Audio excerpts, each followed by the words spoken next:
عمران خان صاحب کے سینٹ کے کینڈیڈیٹ چودھری لیاقت صاحب کو مبارکباد اس لیے پیش کرنا چاہتا ہوں کہ انہوں نے بڑے دلیری کے ساتھ الیکشن لڑا اور ان کو پاکستان تحریک انصاف 88 ووٹ پڑے ہیں۔ دوسری طرف ان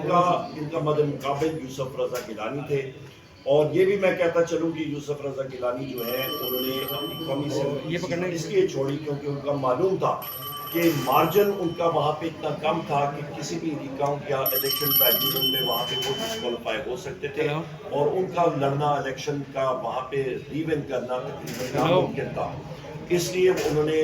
رائے فرار اختیار کیا اور وہ سینٹ کی طرف آئے، پہلی بات۔ دوسری اہم بات یہ ہے سب سے اہم کہ اس وقت حکومت کے بینچز پہ جو زیادہ تر لوگ وہاں پہ مرد اور خواتین بیٹھے ہیں وہ فارم 47 کے بینیفیشری ہیں، اور اس کا مطلب یہ ہے کہ 8 فروری کو جو الیکشن ہوا تو 60 اور 70 ہزار کے لیڈ سے جیتنے والے کینڈیڈیٹس کو، امیدواران کو صبح فجر کے ٹائم پہ ان کا رزلٹ تبدیل کیا گیا اور فارم 47 جو ہے وہ تبدیل کیا گیا، جس کا ہم لوگ الیکشن ٹرائبیونلز میں بھی موبائل تھوڑا پیچھے رکھیں نا بھائی، آگے نہ لے کے آئیں۔ آج بھی ہمارے بلال ویک صاحب شیخ پورہ سے ہیں، ان کا رزلٹ تبدیل کیا گیا ریکاؤنٹ کے ذریعے، اس کو ہم جو کنڈیم کرتے ہیں۔ کل میں نے ہاؤس میں یہ بات اجاگر کی کہ چیف الیکشن کمشنر کو یہ موجودہ حکومت انہوں نے ایک لالی پاپ دیا ہے، انہوں نے ایک ڈیل سویٹنر انگریزی میں اس کو کہتے ہیں، وہ انہوں نے آفر کیا، اور انہوں نے کہا ہے کہ وہ اس کو کینیڈا بحیثیت پاکستان کا سفیر بھیجنا چاہتے ہیں، بشرطے کہ وہ 20 سیٹیں پاکستان تحریک انصاف کی ریورس کرا کے ریگ کے ذریعے وہ اس کو واپس یہ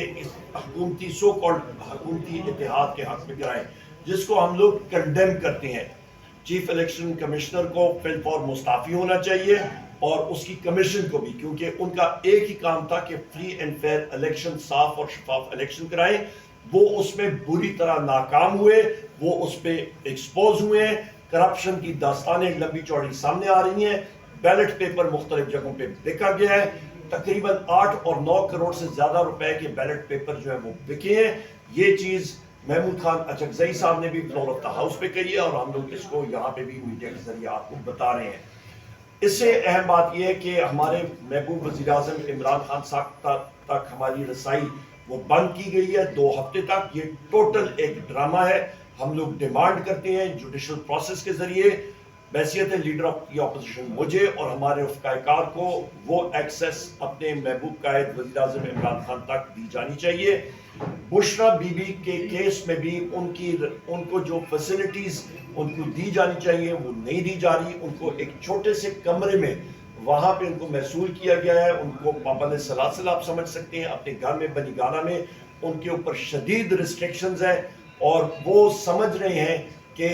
بشرا بی بی عمران خان کی کمزوری ہے، پر ان کو یہ نہیں معلوم کہ بشرا بی بی عمران خان کی اسٹرینتھ اور طاقت ہے۔ وہ الحمدللہ ایک بہادر خاتون ہے، جنہوں نے خود اپنے آپ کو جیل اتھارٹیز کے حوالے کیا جس وقت عدالت نے ان کے خلاف فیصلہ کیا۔ ہمارے کیسز میں چاہے وہ توشہ خانہ ہو یا باقی کیسز میں اپیلز گئی ہوئی ہیں، وہ ہیئرنگ جاری، اور ہمارے وکلاء بھی اس کے اوپر زیادہ بہتر طریقے سے بریف کریں گے۔ اور اس وقت بھی ہمارے جو پارٹی کے سیکریٹری انفارمیشن ہے رؤف حسن صاحب، وہ بھی تھوڑی دیر میں اپنی بریفنگ دیں گے کور کمیٹی کے حوالے سے۔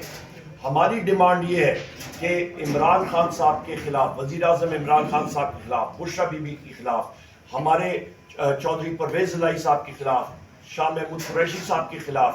ہمارے جو مرد حضرات پابند سلاسل ہیں، خواتین ہماری پابند سلاسل ہیں، ہمارے 300 زیادہ پولیٹیکل پرزنر جو اس وقت پابند سلاسل ہیں، ہمارے 102 لوگ ملٹری کورٹس میں پابند سلاسل ہیں، یہ سب کے سب پولیٹیکلی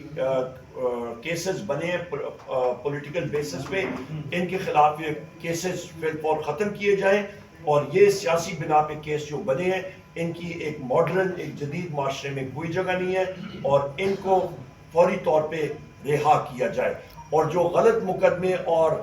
کیسز بنے ہمارے باقی ساتھیوں پہ بھی، ان پہ بھی وہ کیسز ختم کیے جائیں، کیونکہ یہ ایک سارے لوگوں پہ قدغن لگی ہوئی ہے، اور فریڈم آف ایکسپریشن اور سپیچ، اور اس کے ساتھ ساتھ آئین اور قانون کے بالکل برخلاف، اور اس میں اس کے خلاف ہے۔ جناب عمر ایوب صاحب، کچھ افواہیں ہیں کہ عمران خان سے آخری ملاقات